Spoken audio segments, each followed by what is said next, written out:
Shabbat Shalom Mishpacha. This is Rabbi Simon, the Kohen in the gate. Baruch Hashem. Welcome to those who are in the room.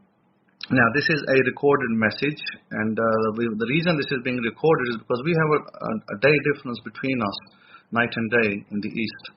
And whilst you are listening to this, I am probably just about arriving in flight, arriving at a coastal city.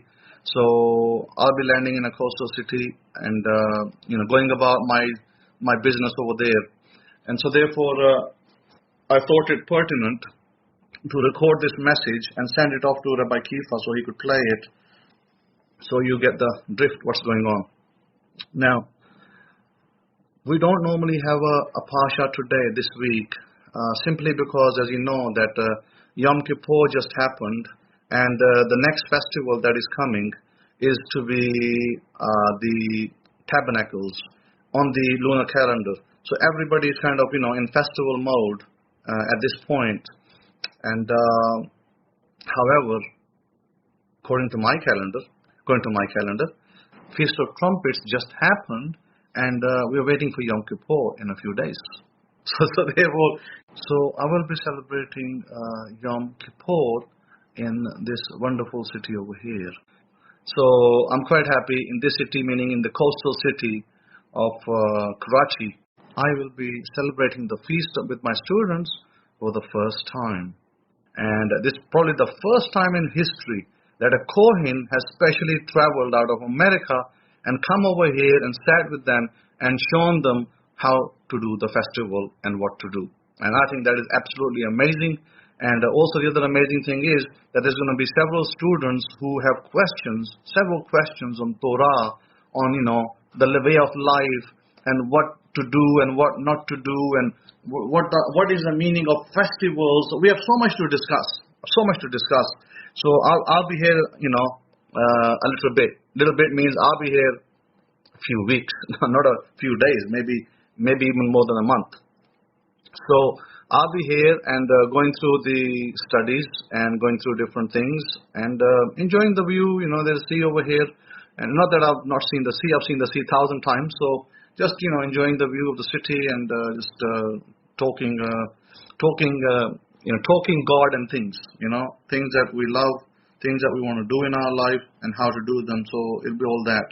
So this lecture, therefore, I think this is a very pertinent lecture, because I wanted to take you this week not to the Torah passage. I want to take you to the New Testament passage, to the Brit Chadasha passage, which is on Luke chapter 15, I believe.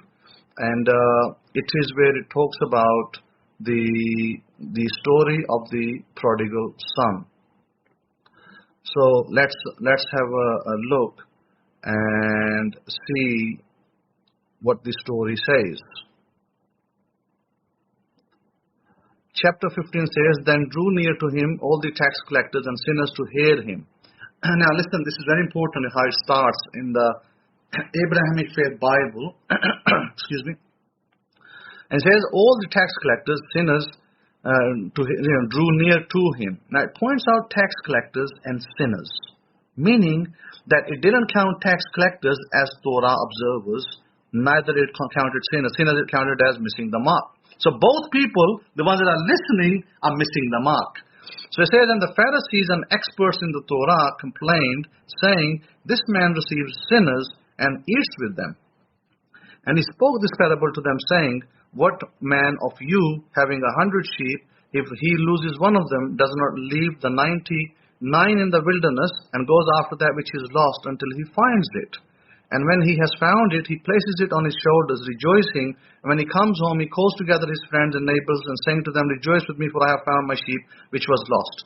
I say to you that likewise joy shall be in the Shemaim, in the heavens, over one sinner that repents, more than over 99 righteous persons which need no repentance. Either what woman having 10 pieces of silver, if she loses one piece, does not light a lamp and sweeps the base and seeks diligently till she finds it? And when she has found it, she calls her friends and her neighbors together, saying, 'Rejoice with me, for I found the piece which I had lost.' Likewise, I say to you, there is joy in the presence of the messengers of Elohim over one sinner that repents." And he said, "A certain man had 2 sons, And the younger of them said to his Abba, give me the share of the estate that belongs to me, and he divided to them his living.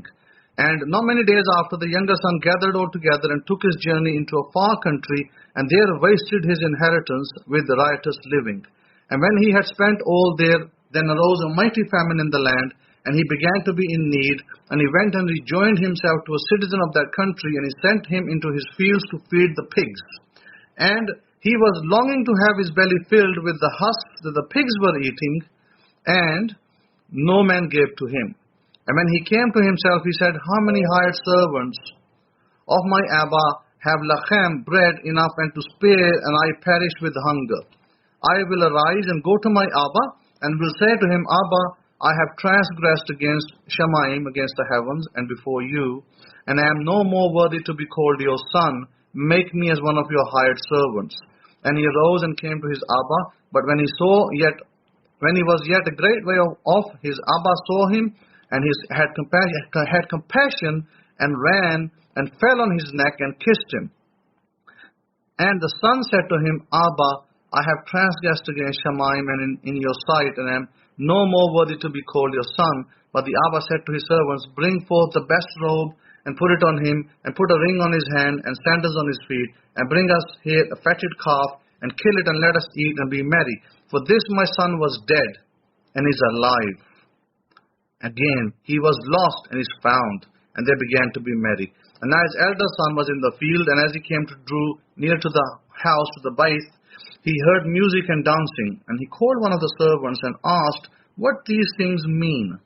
And he said to him, your brother has returned, and your Abba has killed the fatted calf, because he has received him safe and sound, and he was hungry, and would not go in. Therefore his Abba came out and pleaded with him, and he answering said to his Abba, lo, these many years do I serve you, neither transgressed I at any time your commandment, and yet you never gave me a kid, which I might make merry with my friends. But as soon as this your son has come, which has devoured your living with the whores, you have killed for him the fatted calf.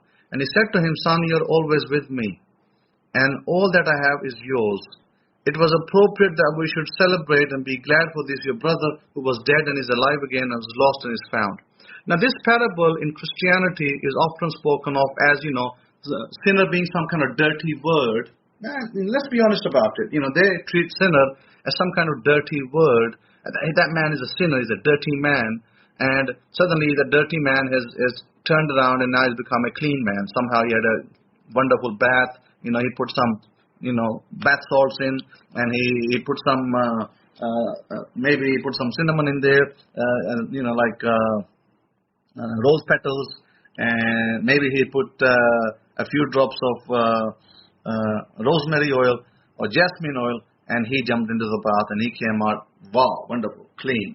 This is the Christianity's view of this passage. Their view is that the person who turns around and comes out clean, using the bath analogy, means that he's going to suddenly go to heaven because he's a clean man, and the dirty man is not going to go to heaven because he's a dirty man. Neither of these things are true. They are absolutely not true. Now, I wanted to give you a longer explanation of the passage before, where it starts off the tax collectors and sinners. But I hesitate now because I'm thinking that, this is going to take much more time for me to explain it. So I'm going to have to cut this short and go straight to the point of the prodigal son, as the son of the so-called allegory of the sinner, or the son who spent his inheritance and was, worthless, and came back home and received forgiveness, and then received the basically getting another inheritance, getting an inheritance twice. And of course, any brother who sees his brother getting inheritance twice, he is going to be not quite merry about this. So we see that this is the story. This is a wonderful, wonderful story. And this is not a story about a dirty man versus a clean man, but this is a story about us people. Us meaning people out there, general people who live their lives, and they are like the prodigal son. They are lost. Lost in what? Not that they are dirty people, and they are sinners, and they're all lost, and they're all going to go to hell. No, none of that. They are lost in the sense because they are not connected to the Abba. Basically, that is the story. They're not connected to the Abba. And to connect to the Abba, no, you don't have to go to church to connect to the Abba. That's why we're not sitting in the church today either.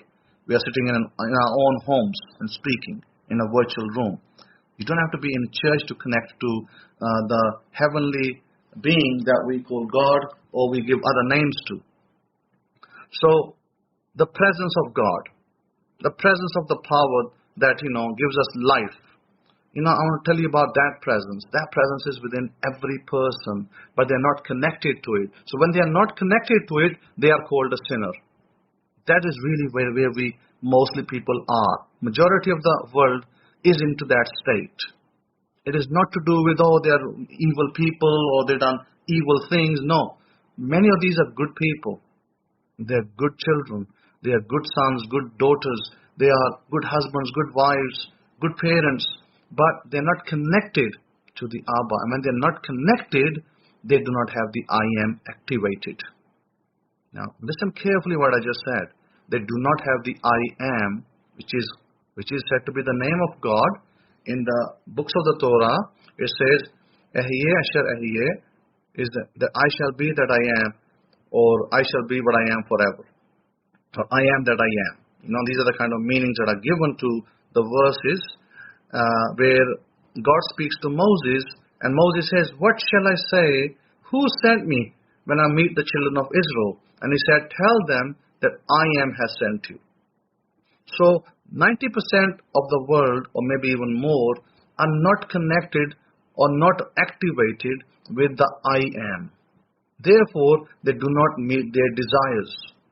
When they do not meet their desires, they have unhappy and unfulfilled lives. Husband and wife fighting each other, divorces, children obeying parents, we having, bad schooling, bad colleges, bad hospitals, bad companies, bad managers. All sorts of societal problems occur as a result of the not activation. Now, does that mean that all those people are bad and ready to go to jail? No, it doesn't mean that. It means that these people are like the prodigal son. They have gone away, they have done their own wonderful things, and they followed their own wonderful, whatever their heart said, they just did it, on the moment.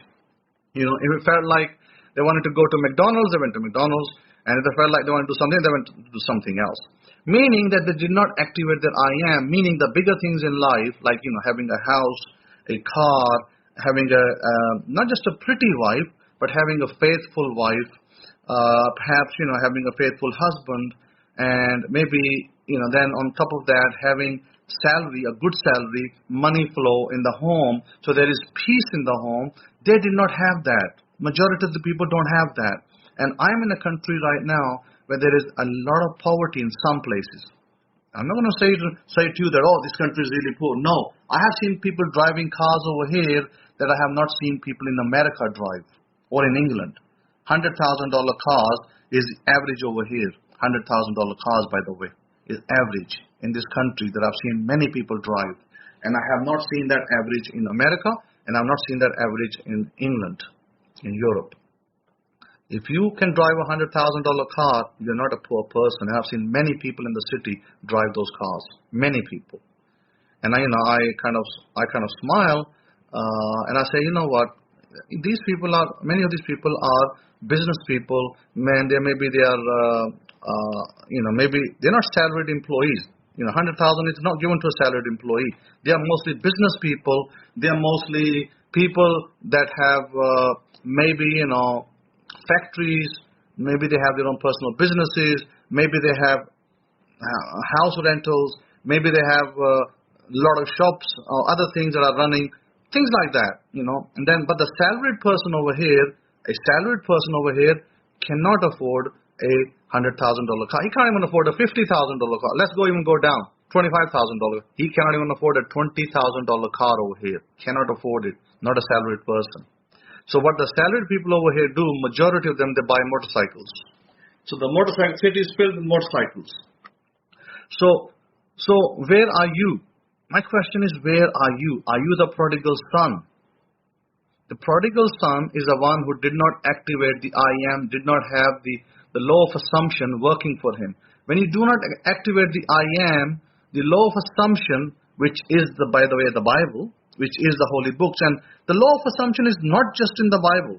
Don't think to yourself, oh, it's just in the Bible. The law of assumption is also found in the Quran as well. Now, I'm not going to sit over here and repeat to you the verses from the Quran that speak about it. There are verses there, by all means. And you will even find verses in Bhagavad Gita, in the Hindu scriptures, about the law of assumption. But the Bible has a lot more verses that speak about these different laws. And the law of assumption, in simplicity, and this is a parable of the law of assumption, where a man took his inheritance and blew it away on things. And isn't that what most people do in life? I've seen most people in life, they go out, they work, they bring their money home, and they just spend it. And before it's the 15th of the month, maybe not even the 20th of the month, their money is gone.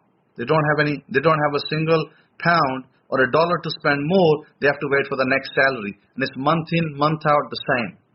It's called what we call hand-to-mouth living. Majority of the people live hand-to-mouth. Why? Because they are the prodigal son. They are the prodigal son that live hand-to-mouth. Now, the only way they're going to become the son who returned and repented, meaning they returned and repented, doesn't mean they did some special dance. No, they activated their I am. They connected to God. They activated the law. When you activate the law, when you activate Torah, your life will be radically different. You will no longer be the same. People will not see you the same way. You won't be doing a job at McDonald's, I can tell you that. That's for sure. Not that the jobs in McDonald's are bad people or bad. People do jobs in McDonald's and they need to have workers. Because if they don't have workers in McDonald's, well, how are they going to sell their burgers and ice creams that we so love to eat? All of us love to eat ice cream, and all of us love to go sometimes to McDonald's and eat McDonald's. So how would you eat it if there was no workers there? So they need those workers. There's nothing wrong with the workers. But what I'm saying is that you have much higher capabilities. You have much, much higher capabilities. Your capability is not just McDonald's. Your capability is high. You can earn six-figure salaries. But why aren't you earning six-figure salary? Or why aren't you even earning a nice five-figure salary?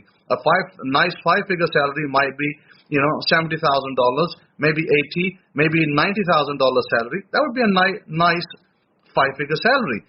And then you start with your 100,000, which is a six-figure salary, and you start going up 200, 300, 500,000, $1 million salaries. This is what I'm talking about. The activating the I am, you will be earning six-figure salary anywhere from 100,000 to $1 million or more. That is the difference. This is why we have this story about the prodigal. That is a prodigal son. The prodigal son is the one who is trying to find a job in McDonald's, but McDonald's is saying, sorry sir, we don't have a job for you. We've already filled all the vacancies. That's the prodigal son, technically, speaking. But, the son that is returned is the one that's the owner of McDonald's. Okay? That's a technical analogy. The owner of McDonald's is the son that has returned. He is the owner. He owns McDonald's and he hires people. That's because he's activated the I am. So we all need to think about activating our I am. Now, there is one way. Now, if you, as a simple exercise, if you did this simple exercise, and I'm going to give you a very simple exercise, real nice and simple, not hard, and you can all do it, and it's a great little exercise in my opinion, and it is like this. If you, for instance, if you said that you're going to do a little exercise, you're going to close your eyes, and you're going to visualize that you have created $1 million. But you're going to repeat for a little bit. You're going to repeat, I have created $1 million. I'm not going to say to you anything. Let's talk about $1 million. You're going to say, I have created $1 million. I have created $1 million. Close your eyes. I have created $1 million. I have created $1 million. I have created $1 million. Okay, you open your eyes. Go before a mirror. Or put a mirror before your laptops or phone devices. And now you say into the mirror, I am a millionaire. Or you can say the same thing again. I have created $1 million. I have created $1 million. I have created $1 million. I have created $1 million. I have created $1 million. Or, I created $1 million. I created $1 million. Just that. Now, this is the law, by the way. You close your eyes and you visualize you're holding bundles of notes in your hand. Bundles of notes, dollars. And it could be pounds if you're in England. It could be euros if you're in Europe. So you're holding these bundles of notes, thick bundles, 10,000 bundles. You're holding those, and you're holding those bundles, and there's quite a few of them, and they make up the $1 million, or the £1 million, or the €1 million. So they make up this $1 million, and you're holding them, and you're saying, wow, wonderful, this is beautiful, this is wonderful. You're saying, your eyes are closed, you're feeling these notes, and you're saying, this is wonderful. I have created $1 million, or I have created £1 million, I have created €1 million. This is wonderful, this is wonderful. I have created $1 million. And you stand in front of the mirror, and you look at yourself, and it doesn't matter where you are. It doesn't matter about your 3D reality. Ignore your 3D reality. Your 3D reality is going to change as soon as you continue to believe that I have created $1 million. I have created $1 million. When you continue to say that in front of the mirror, eyes closed, eyes open, you continue to say, I have created $1 million, your reality has to change. That is the law of assumption. That is the law of the Bible. This is why God said, tell the weak that you are strong. Tell the weak, I am strong. Why I am strong? I am strong. I am strong. Why? Because it has to change your 3D. Ignore your 3D. Ignore the fact that you are only on $10,000 salary. Ignore the fact that you're only earning $30,000 a year. Ignore it. Ignore your reality. But continue to say, I have created $1 million. Continue to say it. Continue to say it. Until the law, like the law of gravity, the law of assumption, starts to change. Things start to happen. Suddenly, something happens. You may get a job offer, a 6-figure salary. Or maybe you came into inheritance, and suddenly something else happened. And, somebody said, hey, I want to start this business, and let's go into partnership and do this business, and before you know it, this business is going to make more than $1 million. Boom! There's a law of assumption. That is the story of the prodigal son. That is what it's all talking about, in a nutshell. It is not talking about wicked, evil people. It is not what religion has made it into. Religion has made this into a festival of dirty people versus some kind of righteous people, but it's not. It is talking about people going about their lives who do not have happiness, who do not have safety and security of money, who do not have well-being, maybe who are sick, maybe who are lying in bed with illnesses. That's a prodigal son. Because if you want healing, and you do exactly the same thing for healing, and you change $1 million to healing, and you say, I am healed, you continue to say, I am healed, and then you can do the telephone technique, which is the telephone technique is the Neville Goddard technique, where your friend phones you and says to you, hey, I'm so happy to hear that you were healed. And you say, yes, I am healed, thank you. And he phones you again, I hear that you're healed. Yes, I'm healed, thank you. Or he says, hey, I'm happy to hear that you're a millionaire. You got $1 million. Yes, I did get $1 million, thank you. That's a telephone technique, by the way. And you repeat it. You close your eyes and you repeat it over and over and over and over. And you do it every day. Every day you do it for a few minutes. Maybe you do it for 5 minutes, maybe you do it for 10, and you stop. And maybe next day comes, you do the same. Then another day comes, you do the same. Maybe you do it for 4 or 5 days. Maybe you do it for 5 days, and then it's a Sabbath, and you take a rest. You're going to give yourself a complete rest. You're not going to forget that you still want that $1 million. You still want that healing. You're not going to forget that part. Your focus is still on that. You know the law is working all the time for you. You know that. You know the law is working, and it's going to come into 3D. And suddenly, Monday, Tuesday, Wednesday, next week or the following week, suddenly after you're doing your exercise, you've done your due diligence.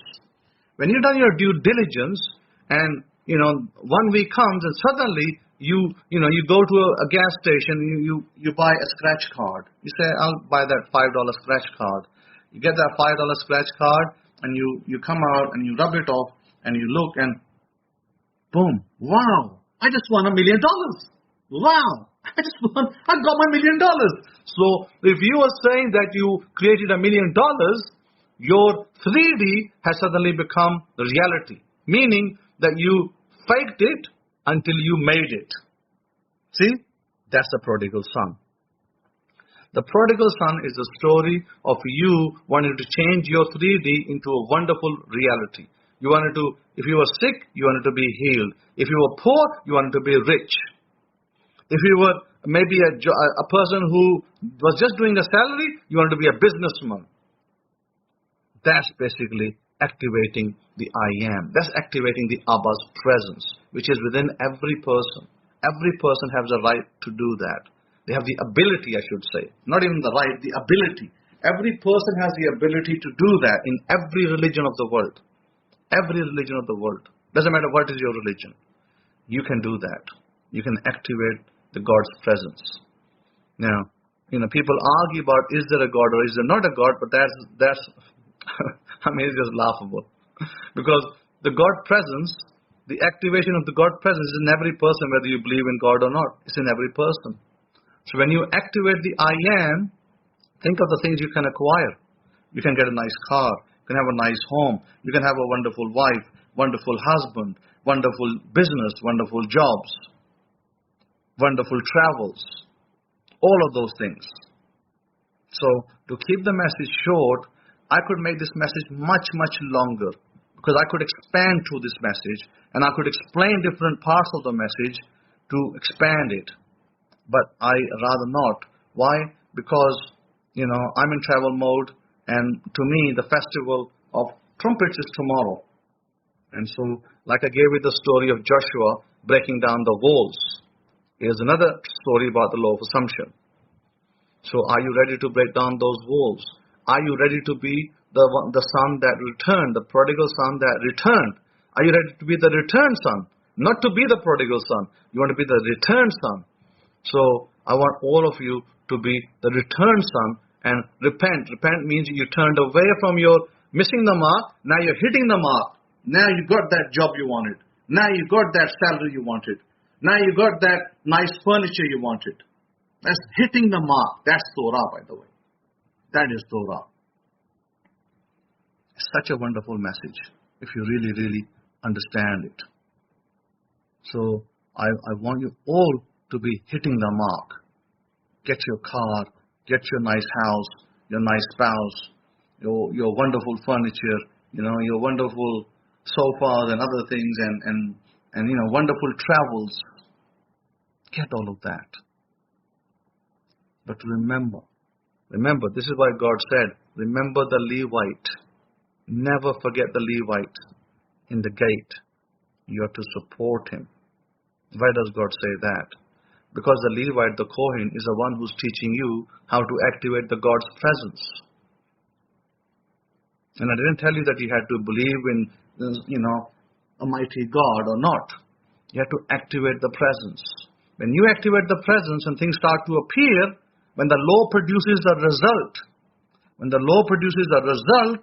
your belief will automatically mature. You're not going to have to go to church for 50 years to believe it before you see or feel the presence of God. That's what churchgoers will tell you. I'm not going to tell you that. God's presence will be with you the day you activate the I am. Just like what Moses was told. Go and tell the children of Israel that start activating your I am. You're going to a new place. You're the prodigal sons returning home. You're all going home to a land of milk and honey. Yeah. You are the returned sons. You're going to have wonderful lives ahead. That was God's message to Moses. So, have a wonderful festival tomorrow. If you've already done the festivals, great. But if you haven't, if you're like me and follow the solar calendar, have a wonderful festival tomorrow. And the upcoming festivals, Yom Kippur and, of course, Feast of Tabernacles, I wish you all, in fact, I want you all to have wonderful festivals and celebrate with your families and be happy and be merry. But remember to do the exercise I told you. Because that one little exercise will change your life. It will change your life completely. I haven't asked you to go to church. I haven't asked you to go to a particular synagogue, particular denomination, particular sect of Jews, or a particular sect of Islam, or a particular sect of Hinduism. I haven't asked you to do any of that. I have asked you simply, all of you, to activate the presence of God, activate the I am in you. When you activated the I am, and you are the returned prodigal son, then God will bless you tremendously. Whoever you are, God will bless you tremendously. But remember to always to give back to God what belongs to God. Remember always. Because some of you, as I told you, you take an oath. If you take an oath and you become a Hebrew means a person who has activated God, activated the I am, then you will always return what belongs to God. This is what Jesus said. Give to Caesar what belongs to Caesar. Give to God what belongs to God. I'm talking about tithing, talking about the way of living, all of those wonderful things. So I leave you with this message. I'm going to go and enjoy myself with the family over here, talking about Torah, and I'm pretty sure that there's going to be a lot of Torah talk over here, a lot of Torah talk. I'm telling you, there's too many religious people over here. And I'm going to have to break through this religious crowd and teach them that what is living Torah, not what is religious Torah. I'm going to have to teach them these things. And it's going to be wonderful. I'm excited already. So have wonderful, wonderful time, wonderful, wonderful Shabbat. So Shabbat Shalom, and over to you, Rabbi Kefa. And there we go. Now we're up and running. Shabbat Shalom, Mishpachah. Welcome, Brother Davis. I actually met him these past 6 days of labor. He came to me, and we had a good little conversation. Met his family, beautiful family as well. Welcome, Brother Davis, and believe me, you are home. You are at home. Now it's time for you to really understand what life is really all about. And in saying that, Hakohen said something in his lecture that's very important, and I heard this saying throughout all of my adulthood, is that you fake it till you make it. How many of you, put up a 1 if you heard that saying before, is that you fake it until you make it. Anybody heard that saying? Put up a 1 if you heard that saying. Tada. You fake it till you make it. And I'm going to piggyback off what Hakohen said and take it even a step further. I'm going to take it a step further. Listen to what I say here, family. Listen to this, Oliver. You faith it until you make it. You get it? You faith it until you make it. That's even more important because you have to believe. You have to have a feeling. You have to have a feeling for it. I mean, you know what I'm talking about. Put up a capital F if you really get it. You don't have to fake it, but you have to faith it. You have to faith it until you make it. So you have to believe it, and it has to become a part of you. And even if you have to do psychoanalysis on yourself, and you have to just make it repetitive. I mean, if I wanted, I wanted at one time, I wanted a lovely wife that would love me and be loyal to me. So what did I have to do? I had to faith it until that lovely wife materialized, and believe me, she has materialized. She's 20 wives in one, Baruch Hashem. And now, on that note, I do need to talk about this before I even go further. This week, we've had several phone calls come in about the plural marriage, which is the patriarchal way of our forefathers. How many of you understand that? The ancient way of our forefathers is to have multiple wives. How many of you get that? Put up a cap if you really understand that. You truly get that from our heritage, or from our history book, which they, gave the name the Bible to, but it's actually a history book of our Hebrews, of our forefathers. How many of you understand that in ancient times, that Abraham had more than one wife, and Moses had more than one wife? I mean, you go down the list. Jacob had more than one wife. How many of you get that?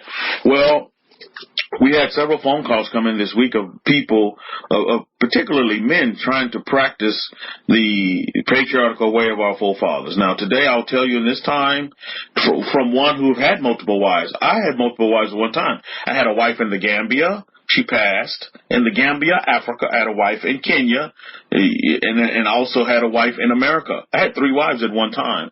So I truly get what it means to, I'm talking to you from experience now. So what I would instruct you to do today, as the people of the books, is focus on one wife and have a happy life. Because men are practicing our patriarchal way the wrong way. And they publish in the name of the Most High in our government this Torah the wrong way. And they're mistreating women. And that's one thing that I can't stand. I cannot stand somebody mistreating a woman, especially a man. That's one thing that lights my Bunsen burner, Mishpachah, is for a woman to be mistreated. It creates a fire within me. So I'm going to instruct you this day, for you who are listening on Facebook or you're listening on YouTube, the recording is to focus on one wife. In 2021, focus on one wife and make her happy and give that woman a happy life. And believe me, if you have a happy wife, you're going to have a happy life. Because my desire is that every person on the face of this earth, regardless if you're an Israelite, you're a Hebrew, you're a Jew, I don't care what you are, you don't believe in anything, I want you to have a happy life on this earth. Life is too short for it not to be happy, and a life that's at peace. How many of you are with me on that? I want you to have a life that's a peaceful life, a happy life, and all the necessaries that come along with you having that. And I think that's important at the end of the day, Mishpah. This is not a religious forum. We're here talking about how we live our life. Baruch Hashem. That's the real deal at the end of the day. And this is why we, just as we're students of the Torah, we need to be students of human nature and really begin to understand other cultures and their characters as well. And this is why I picked this parsha, because this parsha is never talked about as much, because it's always skipped over because we're going into like a festival time. Speaking of festival times as well, as I get off the subject of wives, I'm going to say this one more time. I want all of you to understand is that you get one wife and you take care of her. That's what you need to do at today's time. Today's time, you get one wife and you take care of her. And you treat her like the queen that she is, because all women are queens, in my opinion. And you treat them like the queens that they are. I mean, men are quick to say, oh, I want you to call me king and blah, blah, blah, but they don't understand there's a flip side to it.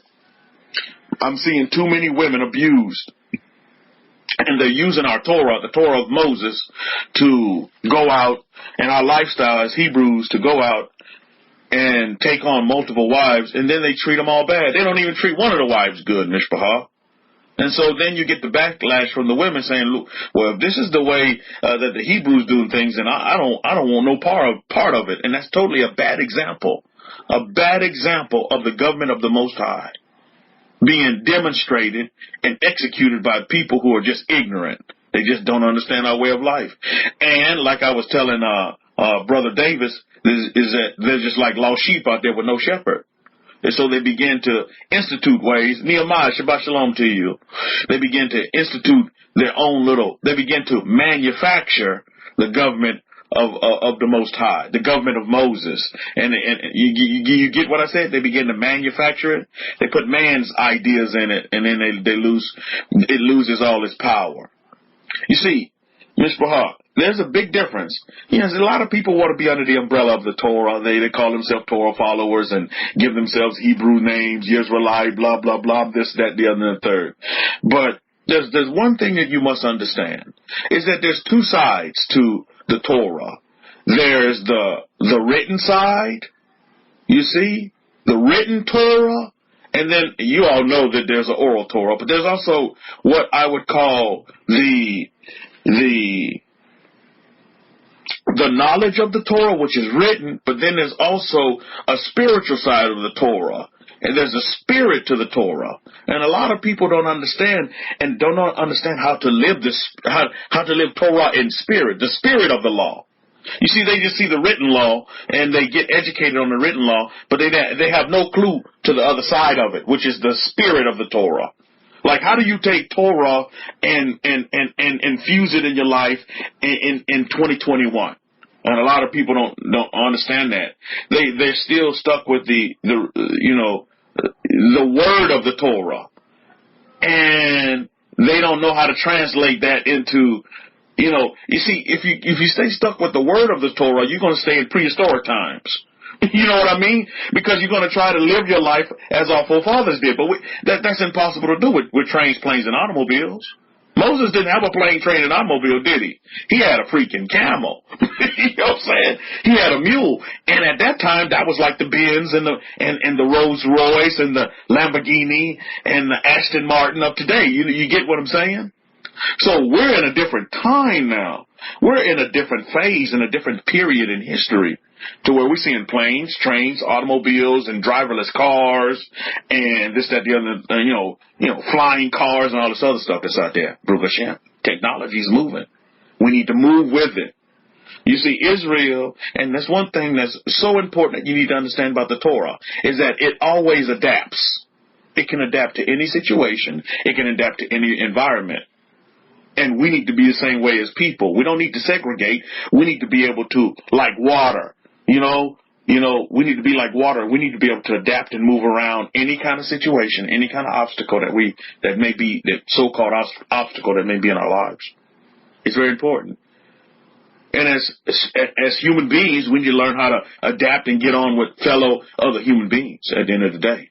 Regardless if they don't believe the way you believe. Who gives two damns if they believe how you believe? That has nothing to do. I mean, you're getting religious on me, and we're not a religion here. It's a way of life. You see? Now, let me stand corrected. Now, I'm not saying that, it's going to be a perfect war and everybody's going to love you, because you look at Yeshua ben Yosef, who some call Jesus of Nazareth, some call Yahushua, Yahusaki, Yahushai. I mean, when he walked the face of the earth as recorded in history, in our history book, did people hate him? I need a response to that just to make sure. Did people hate Yeshua ben Joseph, or who they call Jesus? Did people hate him? Did people hate him? Please respond to that, because I want you all to understand that. So it's no surprise that people gonna hate you as well. Now, let me go a little bit further. Who were the people that hated him? It was the religious people, wasn't it? Wasn't it the religious people that hated him? Take note. Take that to head and take that to heart. It was the religious people that every common Joe Blog loved him, man, because he was a man of the people and for the people. You get what I'm saying? Shabbat shalom to you, True Droid Ministries. Good to see you. It's great to see you. So, because so we need to be people. You get what I'm saying? We need to be people. We don't need to be, standoffish and separating from people, but we need to be people to where people are attracted to us because of how we live our life, because of our character. And this is what you're going to find in this parsha, Habaruch. You're going to find this in this parsha. That's Deuteronomy 33:1 through Deuteronomy 34:12. And this is the last book of the Torah, the last chapter of the Torah. And like I said before, a lot of times it's skipped over because we have our festival times, and then we go to our festival parshas. You know what I mean? How many of you have already celebrated the festival of trumpets? All of us should already celebrate the festival of trumpets. But how many of you have already celebrated the festival of Yom Kapoor? Anybody celebrated Yom Kapoor already? If you're following the Jewish calendar, you already have. They're already in Sukkot mode. My goodness, they're already preparing their sukkahs, Baruch Hashem. You see, but because I follow the solar calendar, I follow Hanach's calendar. The most ancient calendar that's out there is by Enoch, Hanach. I follow his calendar, and we're slated for our Yom Kippur on what dates? What are our dates for you? Our dates are, I got them down here, 27, 28. 25-hour fast. Now, I'll talk a little bit about that fast because I know Brother Davis, he's new here in the room, and Nehemiah as well. Now, that fast is not what that fast, you need to take it this way. It can be something that you desire, that you desire most. Take that out of your life for 25 hours. Me, I'm the Willy Wonka of the Jews, so it'll be chocolate for me, man. Chocolate. I eat chocolate every day. I'm the Willy Wonka of the Jews. It's just let y'all know if y'all didn't know that. So I love chocolate. I'm a big chocolate fan. So for me to take chocolate out of my life, that would be afflicting my soul. Believe me. Let's put fast to one side. Let's get to the meat and potatoes of it. It's affliction of your soul. Oh man, me going out with my chocolate, man. So take away what you desire most in your life and put it to one side for a minute during this festival of Yom Kippur. Now, what does Yom Kippur mean to you? Now, while I wait on responses for that, I want to say this as well. Make sure, Israel, that you go to no festivals empty-handed. Is that you always, you go to your festivals and you give unto the Most High what is due to the Most High, and you give that to HaKohen in the gate. Make sure you don't go to no festivals empty-handed. I know we just had tabernacles. True Dorman says, yeah, chocolate boy. How are you? Indeed, right? I am the chocolate boy, but I love me some chocolate. And my son Nakshan, he's the same way. Oh boy, he loves his little Reese's Pieces cups, man. I gotta limit his amount, but he does get his fair share of Reese's Pieces. Boy, he loves some Reese's Pieces cups, little cups. Oh man, he loves, because his father loves it. I begat Nakshan, so he's gonna be the same way, Baruch Hashem. But so don't go to any festivals empty-handed. And when we look at Yom Kippur, what does Yom Kippur really mean? Yom Kippur, you know what it means? It means it's a time for you to not only change your ways, or what they say, repent, but let's get a little bit deeper on it. This is what Yom Kippur really means. It means that it's a time for you to refresh, like you do with your computers. It's a time for you to restart. It's a time for you to what? Reset. That's when we hit the reset button. And like we've all learned from our Kohen in the gate, is that sin is just this old hypocritical, religious word that really has no context, because you go on YouTube and listen to people talk about sin, and they'll give you listen to 10 different people, and they're going to give you 10 different perspectives on what sin is. But truly, at the end of the day, what sin is all sin is just you missing the mark. You missing your marks. My father just passed this month, and at the end of the day, you're born and you die, right? But what happens in between? You see? But at the end of the day, do you know what sin really is? It's that you missing whatever marks. And my father left a mark on his life. He left 5 children behind, Baruch Hashem. He did some begatting. But he left a mark on my life to where I always carry him with me, and on the rest of my siblings. You know what I mean? We're all leaving marks, whether you understand it or not. At the end of the day, whether you disagree or agree with it or not, you're leaving marks. You're leaving like a footprint. You know how like with DNA you can go find the footprint? You're leaving, you have the DNA of the creator of all things. I don't care what you want to call it. I give 2 hoots what you want to call it. That's not important. But you need to understand that, you weren't created by yourself. You just didn't, grow out of the ground by yourself. So we need to understand that. But the creator of all things, we have that footprint to where you're all leaving a mark. It's just what kind of mark do you want to leave? And all that depends on you. Too many times folks have this understanding that, no, I got to go seek some kind of source or some kind of power outside of myself to find myself. That's actually asinine, in my opinion. Everything starts within yourself.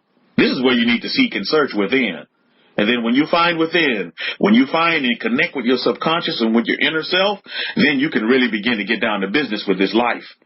And really have a high appreciation for this life. And then really go out for your desires and meet them. Go out and reset. See, you hit that reset button, and then you can go out and seek all those desires that you want for yourself. The dreams and the desires what are your wants right now?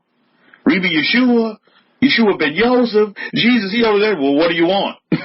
What do you want? He didn't go to him and say, look, let me tell you what you want. No. He asked you, we go around and say, well, tell me what you want.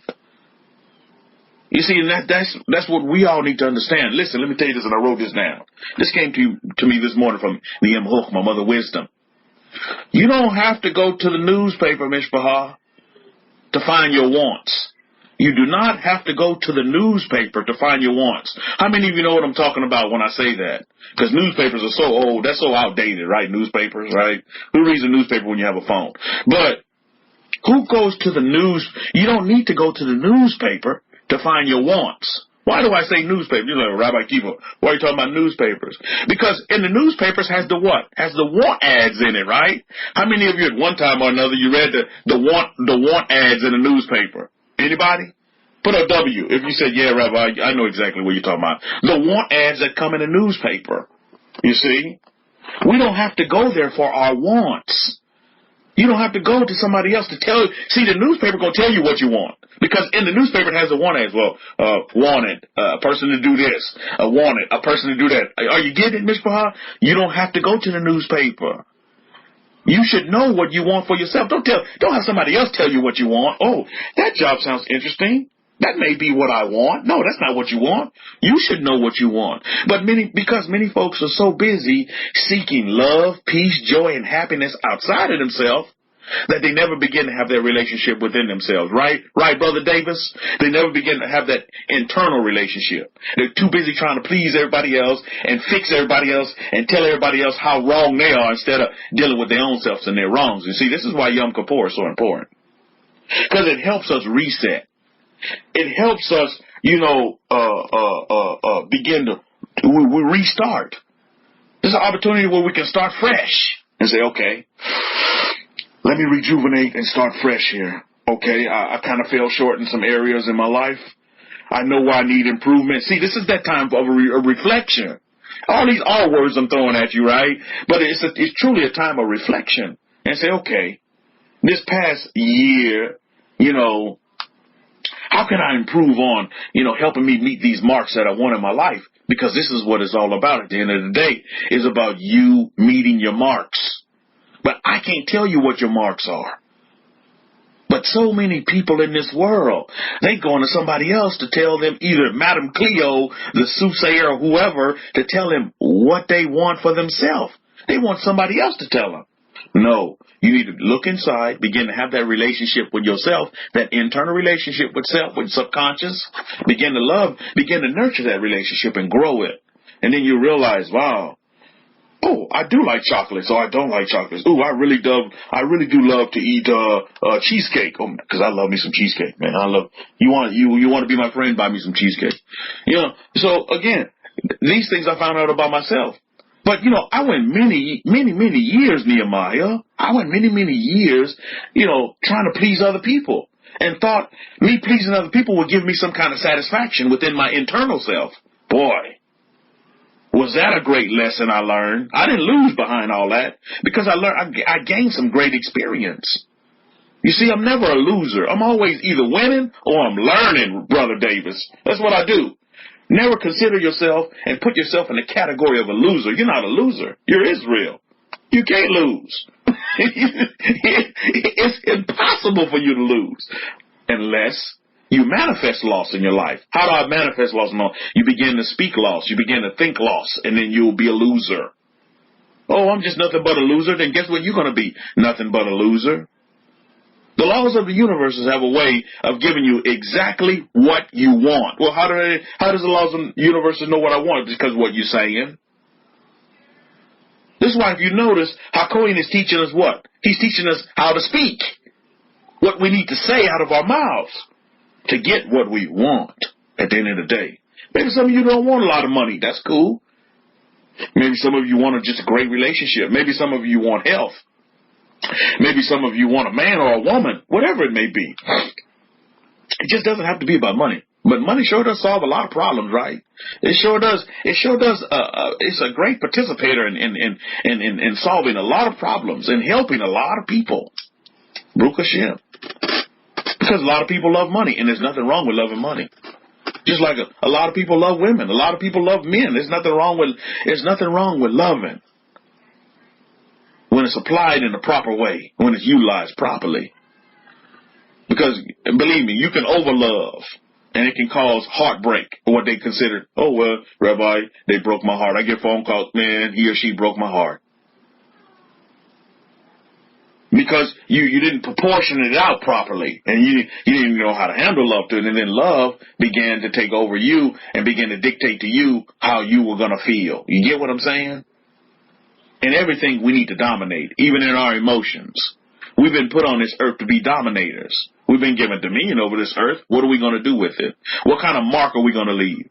Because whether you believe you're leaving marks or not, at the end of the day, when you take your last breath on this earth, somebody's going to talk about you in some way, shape, form, or fashion on how you live your life and what you left behind. And what you left them with. You know what I mean? That's beautiful. We have a great opportunity to do marvelous things on the face of this earth. with this great gift that we have called life. It truly is a great gift. These are things that we need to consider going forward, Ms. Rahal. And I'm going to keep it short just like I couldn't keep it short today because I'm on assignment today. I'm on assignment today. But I did want to get that multiple wives in there so all of you will understand, and it isn't recording. You go back and listen to it yourself. Rabbi Kefa said you marry one wife and you make her happy because happy wife is happy life in 2021. And now, if you have some unforeseen circumstances, then you can contact me or contact Hakohin, and then we can deal with those other things. But right now, you get you one wife, and you live a happy, happy, happy life. Let me tell you something about one of my wives. One of my wives thought she was smart. She said, well, we equal. So if you could have multiple wives, then I could have multiple men. This is a true story from my life. Do you know what happened to that woman? Let me tell you what happened to her. She developed a sexually transmitted disease that now she'll carry for the rest of her life.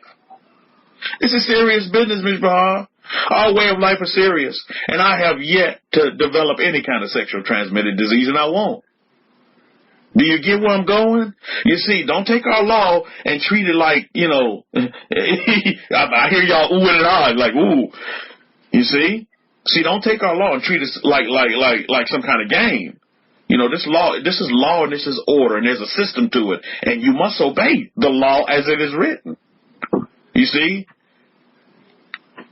Telling y'all that story reminds me of this, that song, I fought the law and the law won. Well, one of my wives, she tried to fight the law, and the law ended up winning. She was the loser in that experiment. So think about that for a minute. Now, I titled this lecture, In the Beginning. Not in the beginning, but you all know that in Bereshit, that's the first verse in Bereshit, in the beginning. But I titled my lecture, In Your Beginning, because, you have to begin somewhere. You all have to begin somewhere. In your beginning. Where do you want to begin? You see, there's always a beginning and there's always an end. But then there's also a forever.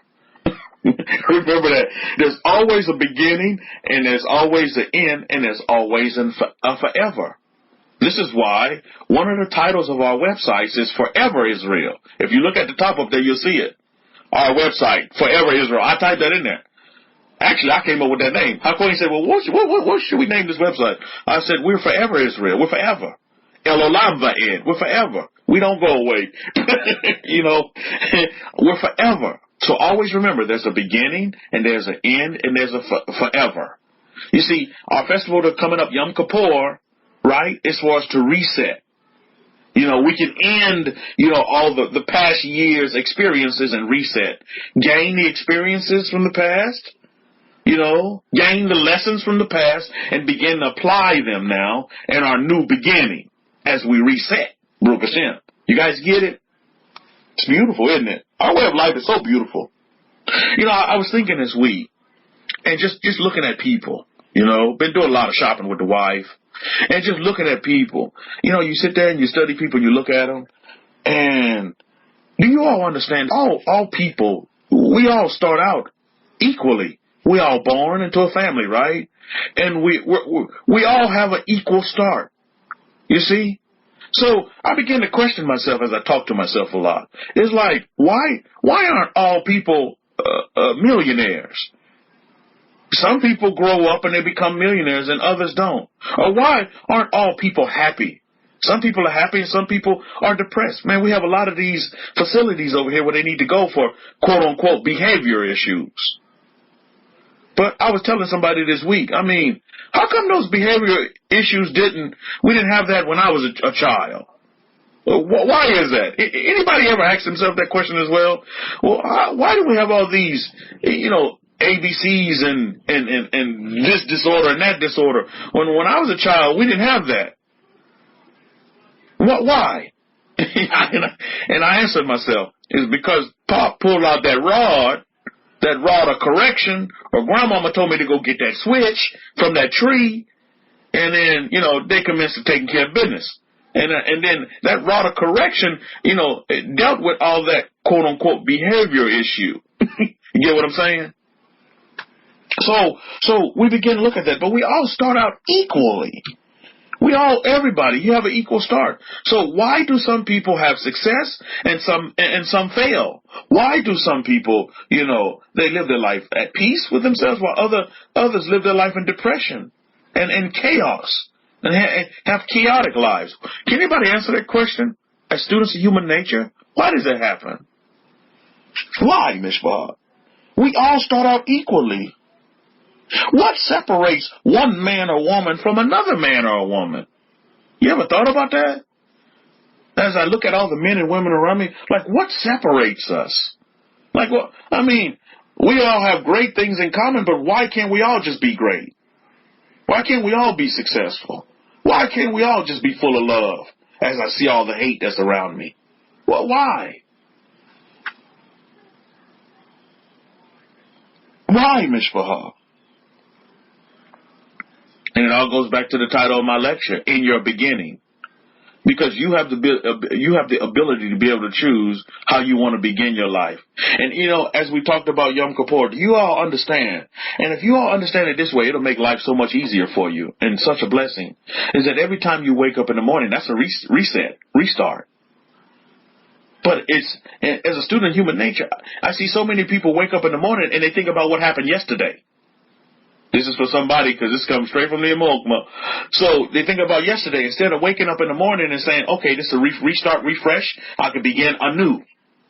You see what I'm saying? And this happens every morning. You know what I mean? I have a lion's share of whatever's out there, just like the next person does. It's a new day. You wake up in the morning and you give gratitude and thanks to the powers for putting life within you for another day. You can go out and do great and marvelous things. That's how I wake up in the morning. Nothing but positive energy, baby. That's what's up. And then the rest of my life is positive energy, regardless of what happens. Because I understand in every situation there's good. And I'm seeing some situations happen. But if you dig deep enough, in every situation there's good in it, but sometimes you have to dig deep for it. Because the good won't be superficial most of the time. You gotta go sub. You gotta go underneath to find it. You see?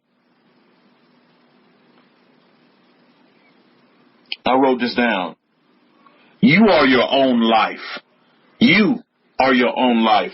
Do not rent it out. Don't rent your life out. You are in ownership of your own life. Don't rent your life out. Do you guys get that statement? Powerful. If you can get it, the wise will understand. You own your own life. You own it. This is why, some people are rich, some people are poor.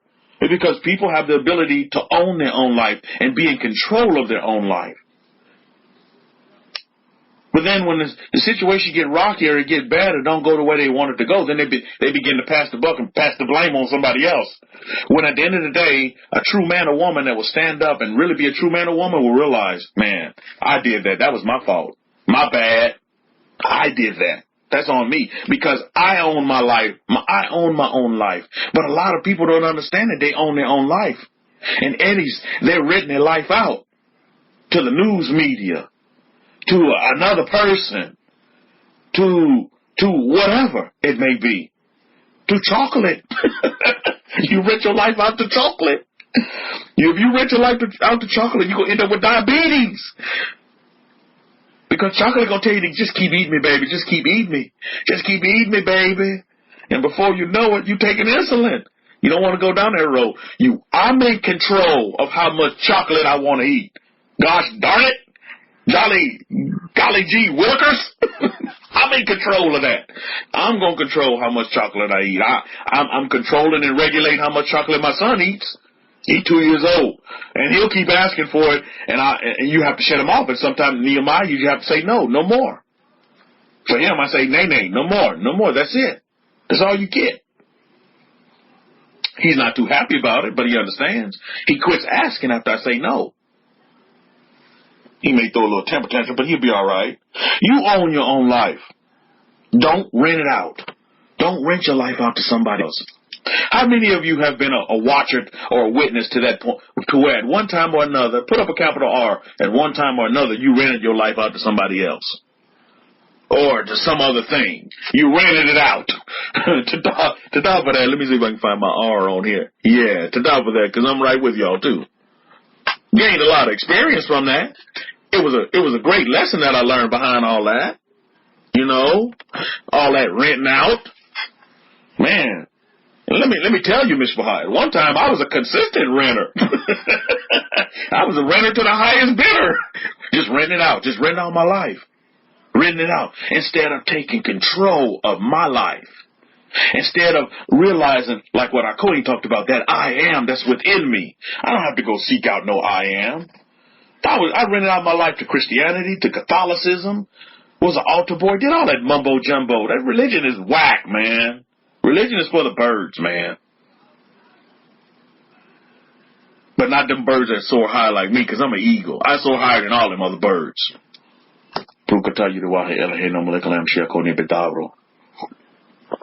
Partaking of my tea here. Right now I'm drinking my Artemisia tea, Baruch Hashem. Annual tea. Keep me moving and grooving. I'm not worried about no freaking COVID nothing, man. Ain't no pandemic can touch me. I'm an Israelite. I'm a Hebrew. So we must understand that, is that we don't want to rent out our own lives. We don't want to rent our lives out. And remember what I said. We don't fake it till we make it, but we face it until we make it. It's all what you believe. You see, you hear my belief in my talking. And that energy is powerful. I know I got a big mouth, but my energy is powerful because it's real. What I believe, I say what I believe, and I don't say nothing else. I won't say what I won't believe. Sometimes people don't like it, and I get it. It's okay. But I wanna state the facts and put out experience so it can help others. It can help others and prevent folks from going down some road that's going to just be detrimental and just like and involve themselves in situations that they didn't even need to be in. You know what I mean? To me, that's more important. You know, I've had 51 years on this earth, and I've gained a lot of experience in 51 years, and there's more to come. Baruch Hashem. So I just don't want to hold that experience in. I want to use that experience to be of assistance to other people and to help them. Say, look, man, don't go this way, or don't do that. You know, it's going to lead to this. Here's a better way. Here, I have an alternative for you, an alternative way that's better. And it's less detrimental. It's actually a lovely path to go down. Baruch Hashem. Very, very important for us to understand. Now we're going to open up our holy books. And I'm going to read some passages from the Abrahamic-Faith Bible, the Hidden Truth and Break Scrolls. You don't have this Bible, please get it. It's awesome. And I want to talk about this because Moses is leaving his mark. We talked about marks. Moses is going to sleep with his fathers, right, Brother Davis? Moses is going to sleep with his fathers, and he has a last message for Israel, and he talks about this in Deuteronomy chapter 33 and 34, where he finishes up. But in Deuteronomy 33:7, he says, "And this is the blessing of Yahudah." Why Yahudah? Because I am Yahudah. I am from the tribe of Yahudah, Baruch Hashem. And he said, hear Yahweh, the voice of Yahudah, and bring him to his people, and let his hands be sufficient for him, and you be a help against his enemies. You know, we talk about character, and we talk about how that Torah resonates with us. You see, this Judah passage right here that Moses gives in Deuteronomy 33:7 is real to me, because get this, and I'm going to take it on a personal level. Number one, I work with my hands. Remember, he says his hands will be sufficient for him. I'm a nurse by profession. I work with my hands. And also, Eddie's, my second loveliest hobby that I love to do is I love to trade the market. That requires me working with my hands. My hands will be sufficient for me, and believe me, they are sufficient in both areas. So this is real. This is when the words become real. You see, and this is not no mamby-pamby religion, but this is the way of life. This is why that connection is real. And nobody can tell me I'm not Israel. You can't tell me I'm not Israel. You see, if you had a gun to my head, I'm not going to say that I'm deny the fact that I'm Israel. I'm the people of the books. You see?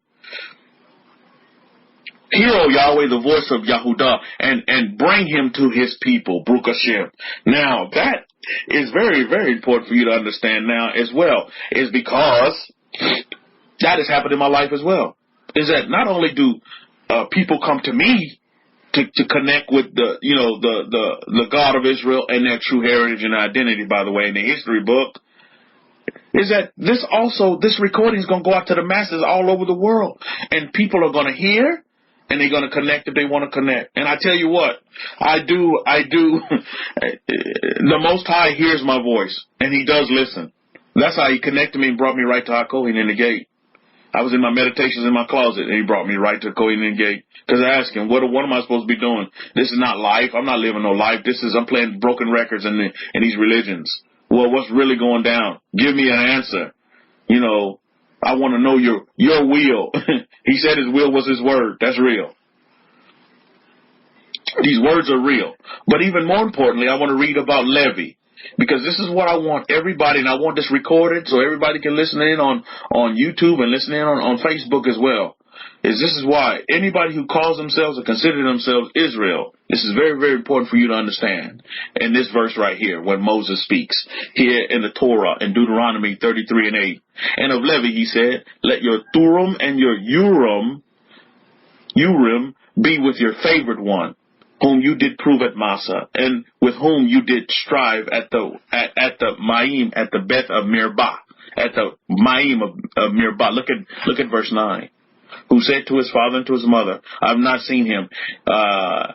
Neither did he acknowledge his brethren, nor knew his children, for they had observed your word, and they have observed your word and kept your covenant. Now, this is the one, if you're a highlighter in your Bibles, this is the one you need to highlight right here, Deuteronomy 33:10. Who's the they? They shall teach Yaakov. They shall teach, who's the they? Levi. They shall teach Yaakov your judgments, and Israel your Torah. Baruch Hashem. Who's the they there? I want you all to get this. Deuteronomy 33:10. Who is the they? And I know all of you may have noticed because we read this before, but who is the they there? Who is that they? That they is Levi. Moses, Musa is talking about Levi. They shall teach Yaakov your judgments. Wow. That's Moses letting you know who the teachers of Israel are. So for all of you on YouTube that's out there tasting of many different bitter waters out there, you need to connect with Levi. More importantly, not only the tribe of Levi, but now, let me say tribe or family, however you want to put it, but also in the subset of the tribe, you need to go to the sons of Aaron. That's going to be key. They need to be your teachers, Israel. Otherwise, just like I told Brother Davis, you just one of them lost sheep out there wandering in the wilderness, susceptible to attack by wolves and all these other things that's out there in the desert. You know what I mean? But unless you get connected to that shepherd, to your sons of Aaron, then you'll be at home and you'll be protected. And more importantly, you will be obeying the law. You see, there's a lot of disobedience out of ignorance and just out of plain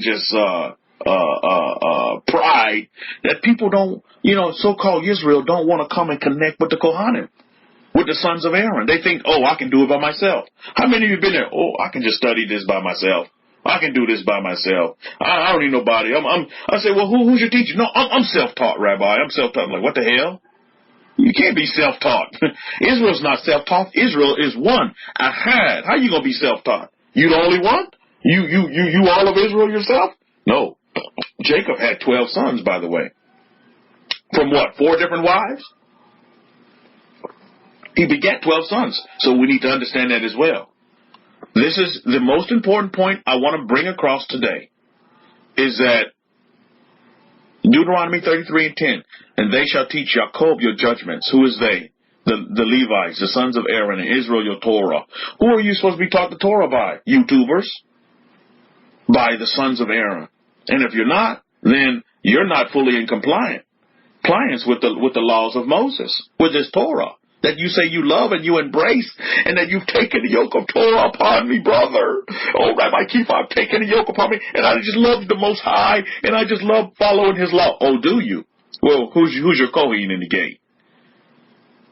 Who's your shepherd? Well, Rabbi, I don't have one of those. I just do it by myself, self-taught. I bought all these books and I'm studying, Rabbi, and I'm doing. You remember I talked about the letter of the law? There's a big difference between the letter of the law and the spirit of the law. You see, all these letter of the law folks, they're going to come at you with all this so-called knowledge and this, that, the other, and the third, when they have no clue of the spirit of the law, how they take the law and apply it in their lives and leave great marks and leave a legacy behind. No, they're too busy trying to overstand and get the letter of the law down. Oh, Rabbi, this verse says this and this verse means this. Who gives two hoots? How's your wife doing? How you treat your children? Are you a provider? Are you multiplying? You see, that's what's important. That's the spirit of the law. And too many people caught up in this freaking letter of the law, bullshit. Because that's all it is BS. It's bullshit, man. Religion is bullshit. If you follow religion, it's just a bullshit show, man. And a lot of people are wasting their whole life behind that crap, man. And my desire is to change and flip the script so they can see, man, life is beautiful and wonderful when you connect with the spirit of the law and you get under the Kohen so he can guide you and give you directions and teach you what to say, what needs to come out of your mouth. Get it? Beautiful, isn't it? Our way of life is beautiful. I'm going to have to cut it short today, but I want you all to understand that. I need to cut it short today. I want you all to see that and understand that. And this is why people are coming in, and they trickling in. Nehemiah's new, and we got Brother David. They trickling in, and that's how Israel going to come in. They're going to come in a little trickle.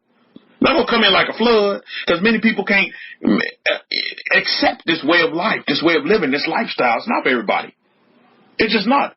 Yeah, people too happy can, still want to go and eat their pork and all that. But that's okay, and I respect that. You want to stick with your pork and you want to stick with, doing things your way, that's okay. Because remember, I told you at the very beginning of the lectures that, people, we have the ability to choose what we want to do and what we want to be. That's what separates us. Although we come in equally, what begins to separate us is our choices that we make in life. You see? Some people choose to be poor. Some people choose to be rich. Some people choose to be happy. Some people choose to be sad. That's what happens. You have the ability to choose. You also have the ability to change your environment. You can reset. You can restart. And that's what our festival coming up is. I want you all to have a marvelous Yom Kapoor. I know I will.